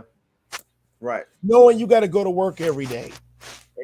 Because I guess the fans or the people, I guess the pundits like us, they think that DC flopped, right? And I guess you could say it flopped when you're holding it up against Marvel, but DC made DC money. You know what I'm saying? DC is churning money. I don't care what you say. $600 ain't nothing to sneeze at. $800 ain't nothing to sneeze at. $1 billion with Wonder Woman, $1 billion with Aquaman, $1 billion with Shazam. Those things aren't nothing to sneeze at. You know what I mean? Right. So yeah, we gotta kill that woman. DC's not for sale. WB would be stupid. That's bankruptcy. Right. That's big time. Just going bankrupt doing that. You gotta understand, man. They can't even make their other big budget films right now. Harry Potter, those movies are failing. Yeah. You know what I'm saying? Because they're not doing Harry Potter. Yeah. What other movies are they making? Lord of the Rings? They're not doing any more of those. TV show. They're doing they're doing another one. But that's what I'm saying. That's why they have these properties, is to make money off of them. Mm-hmm. That's right. Like me, right? Mm-hmm. That's like you buying tools to be a carpenter and not working. Right, you just wasting your time. Let's do these. I'm gonna do these last couple chats. So if you want something in the chat, hurry up, go ahead and put it in there. I'm gonna answer you real quick. XR says my problem with the MCU suit is it has too much CGI. Too much CGI. It looks cheap. That's how movies are made nowadays. I wouldn't say it looks. Yeah, XR, I agree with you. Right, but I mean, I'm not a fan. Like I said, I feel like if that's the case, then everybody looks like they have too much CGI. Yeah. I mean, if that's the case. But I think there is some practical shots, though. I think they do some practical shots, but a lot of the action scenes, I'm pretty sure is real CGI. He says Disney killed the Hulk. The MCU Spider-Man is the best representation. Best representation of like a character, right? Is you saying it's good or the best representation that Disney killed somebody, a character? Because I don't think it Spider-Man is selling. See, that's I guess my definition of killed is to where the character nobody's wanting to see movies like that anymore. That to me, that's what I mean by kill. Not like because the character might have been changed to, to fit whatever narrative going forward in the year 2021 or whatever. Right. Like if they changed the character or if they did what they did, like you said, they nerfed Hulk, but everybody went and bought Hulk hands and everything is selling for the Hulk. The Hulk is a popular character. You know a character if I say they killed a character, they almost killed Captain Marvel. Okay. They almost killed Captain Marvel, but I feel like they have enough supporting characters that people will like to bring that character back as a team. Right. Not as an individual, but as a team. Because as an individual, people did not like Captain Marvel. And And maybe she does fit better in this team as a team aspect of a movie. Or in I don't think it'll be a team, it'll be an ensemble film. There you go. And she could be, everybody be co-lead, right? You know, nobody has too much top billing. Yep. Right. He says DC kills Marvel when it comes to animation. I agree, but go back and watch some of that Disney XD stuff, man. Those are actually good stories, man. You got the Agents of Smash, which is Hulk and Scar and the Red Hulk, and Atom Bomb, the Avengers stuff, the Amazing Spider-Man stuff. Oh no, was it Amazing Spider-Man? Or Spider-Man? But that's the thing. You say DC kills Marvel when it comes to anime. I mean, that's an opinion. That's not a fact. Right. But I get what he's saying. I get what he's saying too. But if you look at a DC animated film, it's because it's bloody, gritty. Right. They have cursing. That's what you're looking for. That's why you say it's better. I mean, you got to understand, at the end of the day, Disney makes films for kids, dude. Mm-hmm. You know what I'm saying? DC doesn't. When's the last time you seen, other than the Lego stuff, but that's its own separate thing. Right. DC's not selling Batman toys anymore. Yeah, not like they were. Yeah. Marvel, yeah, they're selling hella toys. Yeah, we know WB doesn't have the right to talk. No, he was just saying that it's a continuation of the Peter Jackson story. That the new one that they have is a continuation. It's built in Peter Jackson's world, so it's an animated Lord of the Rings that they're doing. WB? Yes. Oh, I thought Amazon was doing it. No, Amazon is doing their own separate Lord of the Rings story. I thought that was okay. Yeah, I know that the anime coming, but I thought it was on Amazon. So WB's doing it. Okay. I'm pretty sure let me make sure. Okay. He says it's the best representation that Spider-Man doesn't act like in the comics. Yeah, I give you that, but did it kill the character? That's what I'm saying. Did it kill Spider-Man? Is nobody not checking for Spider-Man no more? Is it not reaching $1 billion every time Spider-Man drops? That's what I'm saying. Like, yeah, we can like I agree. I don't like this Spider-Man, but it's not a bad Spider-Man at the end of the day. You know what I'm saying? It's far worse things they could have did with Peter Parker. I'll put it to you like that. Says Marvel animations are cheap, low budget. They get lazy with it. Also, DC animation has better stories. It's the same. DC. If you're talking tokenized and not and just ripping the story up from the comics, then yeah. Okay, my bad. It's not WB. It's New Line. New Line. Okay, what? That's WB. Right. That's WB. Right. So it's not WB directly, but it's New Line. It's not Amazon. Amazon is doing their own thing. Right. And I wouldn't say, if you want to say cheap, low budget, yeah, I get it, because I'm pushing out a lot of content. You know what I'm saying? And I'm pushing it to the kids. It doesn't have to look spectacular, right? You know what I'm saying? As long as they know that that's Captain America, that's Wolverine, that's yada yada, whoever, Spider-Man. DC animation, remember, these are movies, so it gets a movie budget. You know what I'm saying? And like the cell shaded animation, man, like a comic, of course that appeals to you. That's what you like to see. That's animation you like. Right. And like I said, I'm not disagreeing with you. I'm just telling you. Right. But it's marketed to you. It's marketed to you as a comic lover. That's why you like it more. Batman will always sell he is the GOAT.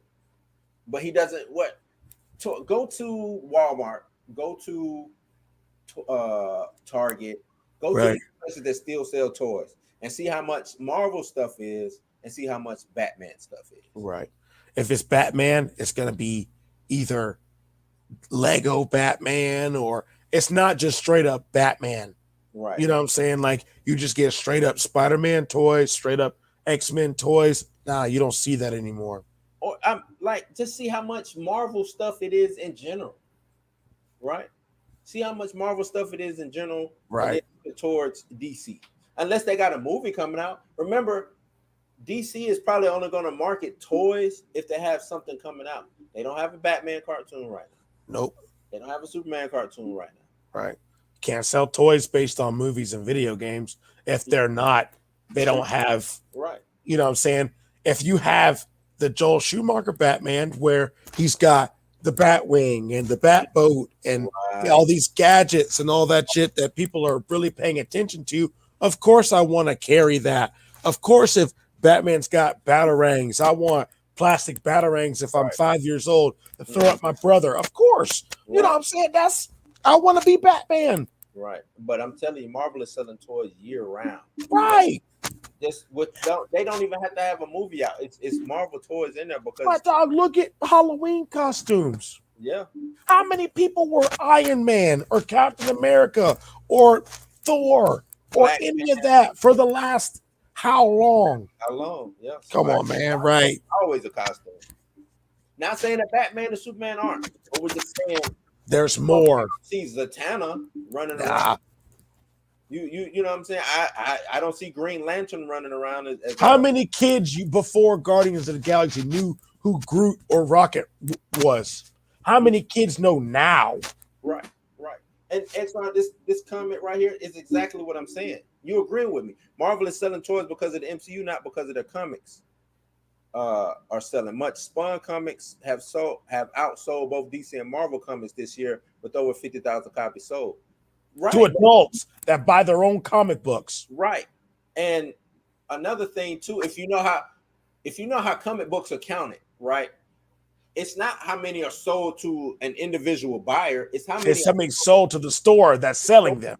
Right. You know what I'm saying? So, and McFarlane, all he does is Spawn. You see what I'm saying?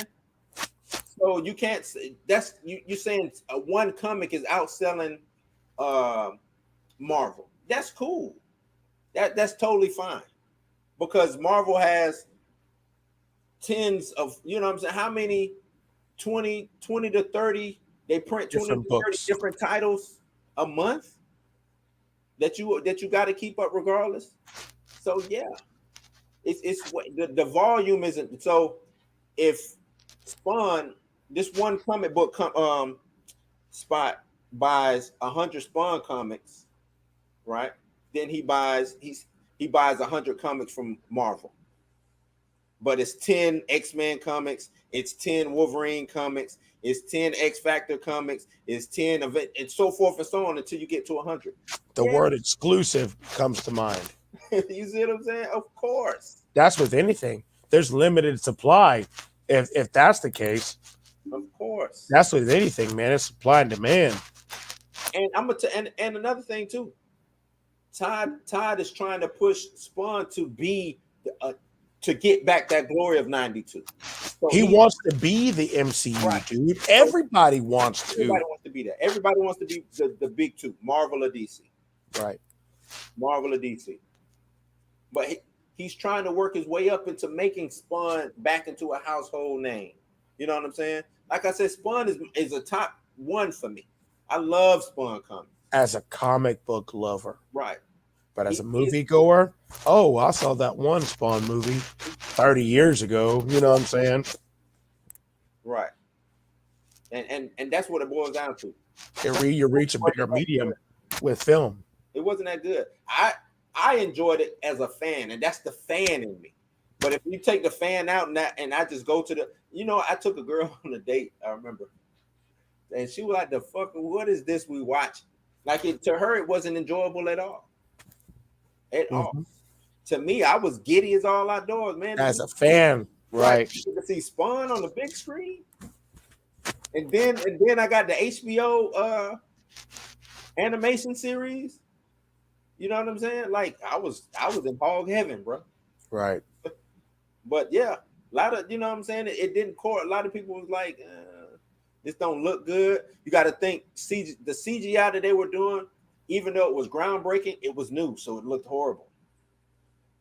It looked bad. You can tell that they put that it was CGI. You know what I'm saying? And you don't want to be able to tell that something is CGI. Last one, and then we're gonna wrap it. He said Spawn would be more popular if Todd did continue to animate the series on HBO. That doesn't make money. Todd McFarlane's looking to make money, dude. Yeah. That's why he sold Spawn to Bandai to put Spawn in a video game there. That's why he sold him to NetherRealm to sold a little bit of rights. He's got to make money off Spawn. He's trying At the end of the day, if Spawn doesn't bring in money, Todd McFarlane doesn't make Spawn. Right. Spawn doesn't pay the bills. And he'll say that. You know what I'm saying? He's all about maximizing, and that's why he's been doing Spawn for so long. He's been in control of Spawn. Spawn is his baby. You know what I'm saying? If he can't get a Spawn movie made, oh well, back to the drawing board, literally. You know what I'm saying? Like literally. He says Spawn is for us masculine, high testosterone males. No, Spawn could be for everybody. It not just high testosterone masculine males. It could be for everybody. That's that box again. Right. Yeah. Don't put Spawn in a box, because Spawn has a dope story. Spawn has plenty of allegory in it. Spawn is a love story. Right. You know what I'm saying? Spawn is high testosterone and masculine, but Spawn product of the 90s too, though. Right. Yeah. Real big character of the 90s. You know what I'm saying? Product of the time period. Has that soft spot for Cheyenne, his daughter, you know what I'm saying? Or not his daughter, but his ex-wife's daughter, so to speak. Spawn can encompass any and everything that it needs to be done. But I'm gonna tell you that's why Spawn movies aren't being made, is because they're afraid to put a movie like that out right now. Yeah, I don't think I don't think that it would be received well. Mm-hmm. And I just don't think that they know what to do. You had Todd McFarlane saying he wanted Spawn to be like this boogeyman in the background, and it's like, what? Why would we make a Spawn movie then? What? You know what I'm saying? And why would we make a Spawn movie if we can't capitalize on the characters? Show Spawn. Like, what you mean we're not gonna show Spawn? Like, no. Look, when you have a character piece nowadays, man, they want to show that character in the first 5 minutes of that movie. I can't sell Spawn toys if he's not in the movie. If he's not in the movie, I can't sell T-shirts or in the movie. I can't make memes off of somebody who's not there. It's speaking in the terms of people nowadays. You know what I'm saying? I can't sell that. Memes sell, man. Yeah. It's marketing. If a meme is marketing, right?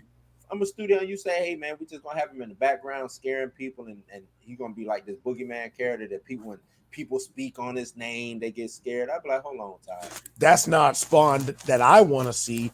I want to see Spawn rip somebody apart with chains. You know what I'm saying? I don't want to see that on screen. And you defend Todd McFarlane, but this was his creation. Right. This is what he wanted to give you on screen, dude. Right? So you telling me that's what you want to see? A Spawn movie without Spawn makes no sense. None whatsoever. Makes no sense. He said, in today's soft society, Spawn will be more criticized than Joker. Joker wasn't criticized. What you mean? You saying like the character in the movie, how they criticized him? Is that what you're saying? Or you saying right? You gotta be, because that movie itself is getting a sequel, dog. Yeah, those people want to see it, right? It's $1 billion movie, my dude, right? They love Joker, so I don't think Spawn would be. I think if they found out how to do Spawn and put him on the screen, I think he would be received well. Even though he is a product of the 90s, you gotta bring him to today's time, and that's what Todd McFarlane is doing now in the comics, and that's what he's trying to get. You know what I'm saying? Because he knows Spawn is 1992. Yep, that's what he is. How can I get him from 92 to 2022? That's the divide there. That's the gap. You see what I'm saying? Yeah, I got all this story and everything, but remember, Spawn is so encompassed in his own shit, his own story, that's really has nothing to do with what's going on the outside world. Right. Right now, everything is socially driven. Everything is about the outside world. Right? How does Spawn relate to me? Other than just going out beating up people, green shit going everywhere and performing magic. How does it relate to me? I know it's escapism, but I escape so I can see some shit that relate to me in this rat race that I'm running. That's why a lot of people want to escape. You know what I'm saying? How they escape. So how does Spawn relate to the 35-year-old white female, right? How does Spawn relate to the 45-year-old or the 55-year-old black male or black woman or any, you know what I'm saying? Stuff like this. Those are the things you have to think about when writing a movie or coming up with a movie. Who does this relate to? Who is this for? You saying it's for the masculine, high testosterone males. That's not a lot of people. Not anymore. It's not a lot. It's not a lot of people. all of your favorite high testosterone masculine males are all making movies that you are the exact same opposite of movies that they were making. He says, yes, how they criticize the Joker for all the violence. Spawn is more dark, gritty, brutal, violent, and mature than the Joker in Ghost Rider. It made a bit. I'm confused because it made $1 billion. It's one of the highest selling. I think is it the highest selling R-rated movie all time or something like that. I think it might be now. Yes. It's like I don't. Come on, XR, help me out. Give me some facts, man. What you're saying, I don't know if that's wrong or right. I don't know. You're saying they criticize Joker for the violence, but it made $1 billion and everybody loved it and all the. And it's getting a sequel. Yeah, I don't know, man. That sounds crazy to me. Last one, then I gotta go, man. He says the first time I watched Spawn, I was 8 and I loved it. You shouldn't have been watching Spawn at 8, bro. Right. I mean, like I said, not to cut you off, Kobe. You were 8. Yes, you loved it. Look, I was 15. I loved it. I go back and I watch it now and I cringe. Right? I say, yeah. I'm like, why did I like this? And I liked it because I was a fan. You were 8 years old in the 90s. You couldn't even. You don't even know what you like. Right. Yet. You didn't know what you liked at 8. I mean, I take that back. You did love it at 8. At 8, I loved Predator. At 8, I loved Space Jam. Right. You know what I'm saying? Right. Movies like that. Space Jam is horrible. Oh my God, that is such a bad movie. Right. I'm just talking about like these action movies. And some of these action movies you go back to now and be like, man, this shit is so bad. I loved wrestling at 8. All the way into my teenage years. And even I knew it was fake. I go back and I watch it now and I'm like, this shit was super fake. Right. I was, as a fan, you get jaded. You know what I'm saying? Very. You get jaded. Very jaded. You got blinders on because you want what you like, you want it to win. And that's the whole thing. Human nature, bro. Yeah. What you like, you want to win. Right. Nobody wants to be a loser. Mm-hmm. In my country where I come from, we weren't snowflakes as kids. We loved adult movies, kids stuff. Where you from? Yeah, where are you from? Tell me where you from. And I mean, I just growing up 80s, 90s, there was no such thing as snowflakes. We picked on, kids got picked on. Right. I mean, bro, like a staple of my growing up was cracking jokes on each other. Right. You're supposed to make your opponent feel this big. Mm-hmm. You know what I'm saying? That was a staple of growing up for me. You know what I'm saying? Like, but I'm gonna tell you this, XR, and he says he's from the Dominican. Yeah, that was for me. That was for my time period. My kids, I don't want them to be bullied or beat up or you know what I'm saying. Like that's not what I want. I don't want them to have to go. They're not built like us. Right. They're not built like we were. They're not built like this. This whole society is not built. It's not, right. We can complain about it all day. XR, but we can sit down and talk about it. Complain. Me, you, Cody. We could complain about it. Right. But I don't want my kid to be, like I said, to be bullied or to go through. We face trauma differently than how these kids face it now. Right. And you have a lot of trauma. Growing up 80s, 90s, 70s, whatever, you got trauma, man.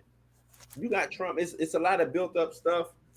You know what I'm saying? And we're always say, oh, I'm good for it. But nah, you're not. You lash out at certain things that you probably shouldn't lash out at, or you're deficient in something that you shouldn't be deficient at. You know what I'm saying? And it's because of the stuff that we went through, seeing certain things, being desensitized to violence. I'm heavily desensitized. Very much so. You see that? Very much so. And I don't want to say it's from watching all violent movies and stuff, but I'm pretty sure that played a part. You know I'm sure it did. Seeing violence just out in the world, whether it was women, you know what I'm saying, women being the butt of jokes, being beat up, those things were normalized, right? Think about what was that? The Honeymooners, right? He was always cussing Alice's ass out. why I oughta, you know what I'm saying? Right. He beat up Alice. We didn't see it on TV, Right. but he beat Alice's ass. Right. Saying that they Hollywood normalized or TV normalized a lot of these things, man. We as society grows, we want to get smarter, we want to get better. You know what I'm saying? We don't necessarily have to be softer, but you can be a warrior in a garden. That's cool. That's what you want to be. Right. You want to be a warrior in a garden. You want to be able to protect what you have, Right. not right. And you don't have to be soft, but don't count out or don't look at this society like they're weak. You know, They just play the game differently. And the game is different. It's a different game. You're exactly right. It's a whole total different game with the society, man. And they're ahead of the curve a lot of the time. So he says, parents are, I'm gonna let this rock. Parents weren't so protective back then. He says, I want my kids to be tough, strong, mentally and physically. I don't want to raise no soft beta soy boy wimp. Okay, so if you feel like movies and all that stuff contributes to that, don't let your children watch. Yeah, don't. If you want your kids to be a certain way, that's what you instill in them, not what the TV instills in them, not what movies instills in them, music and all that stuff. That's only you have control over that. Right. You know what I'm saying? Like, you make if you don't mold your children into something, the outside world will. Yeah. You know what I'm saying? I don't know if you have children or not, XR, but I mean, that's real. Like, being a parent is something like that's real. That's a totally different feeling. Like talking about, oh, well, I want my kids to do this, and then actually doing that. And I'm gonna tell you this: you wanting something and it happening, especially for the kids, don't expect that shit to come out how you want it to be. Right, man. You don't have any control over that. Don't expect your kids to be what. Oh, I want them to be tough, strong, mentally, physically. You might get a kid who is just a brainiac and don't care about physical activity at all. Right. Don't care about sports and none of that. None of that. And they want to change the world using this instead of using this. Then what? Right. Right. You gonna resent them because of that? That's a a lot of the problem with society nowadays. Nah, man, you got to play to your kids' strengths. Right. You know what I'm saying? They're an extension of you. Yeah. That and they're the best parts of you. And whoever you made with, you know what I'm saying, the kid with. I pride myself on being alpha male, masculine, right, leader, right, like that. But I also know that as a leader, everybody can't be you. Everybody can't be a leader. The leader. You see what I'm saying? So at the end of the day, if my daughter or my son or whoever it is, if they're not quote unquote the fittest, because that ain't apocalypse, it ain't about survival. It's about survival of the fittest, but the fittest could be, oh, that's the fittest mathematician in the world over there. Right. You know what I'm saying? That's the fittest track star. You know what I'm saying? Fit is about abilities. It's not about just being strong or stuff like that. It's about abilities, your strengths. What's your strengths and what's your weaknesses? That's why when a lot of people talk to you, they ask you that, what's your strength, what's your weaknesses? Because now, if I know your weakness, I know not to put you in a situation that will cause you to fail. Right. And if I know your strengths, I know to put you in a situation that will cause you to excel. And that's called being a good leader. Being a good leader. There you go. So that's how we're going to wrap it up on, man. Being a good leader. XR, appreciate your candor, my guy. I knew you right. We knew you was coming. Right. We knew you was coming. Knew you was going to tune in for this one, man. As you see down in the screen as it's going on, hit my Cash App to donate, Bluminati. That's BLUMINATI, or you can go to www.buymeacoffee.com/blueshouse. This was actually a good one, man. Right. A good one. I really enjoyed this conversation, man. Kobe, you got anything else you want to say? I'm good, man. We'll see y'all tomorrow. Yeah, we'll see y'all tomorrow. And like I said, man, XR, send me some stuff you want us to talk about, man. Right. I'm all for making content for you. Send me some stuff you want to talk about. So Leave it. If you want to, you can leave it in this chat, or you can DM me. Caleb as well. Who else we had come in today? Corey, yeah. Corey. If you got some, I like that omen thing that you did too, Corey. I didn't even think about the omen, man. But yeah, going to the DM and DM. I thought about Disney doing horror movies. I thought about it a lot, actually. Yeah, I thought about it a lot. I mean, I never really looked at it like that. Disney, they do own a lot of those properties, you know, because I think about like Predator and Alien, but I don't. They're supposed to be horror, but now I just look at them as just science fiction. You know what I'm saying? I look at movies like the Ichabod and Mr. Toad, you know what I'm saying, or Fantasia, or something like the Fantasia is a horror movie, right? Disney could do some sick, like gothic horror type stuff, right? They made that live action. You think they could do a live action Fantasia? Man, I feel like if there's anybody that could do it, it's Disney Pixar. He says tomorrow let's talk about the leaked Spider-Man 4. Spider-Man 4 footage. Oh, okay, yeah, I'm cool with that. I watched it today. Yeah. Spider-Man 4? Oh, I got you. Don't worry, I got you. It's concept art of Spider-Man 4. Yeah, I got you. What it is? Okay. Yeah, send it to me. We'll talk about that tomorrow, man. Right. Appreciate that. I appreciate that. We are out. All right, yeah. Okay. Take it easy. Be safe. Be safe, man. You ain't got to go home, but you got to get the hell up out of here. Peace.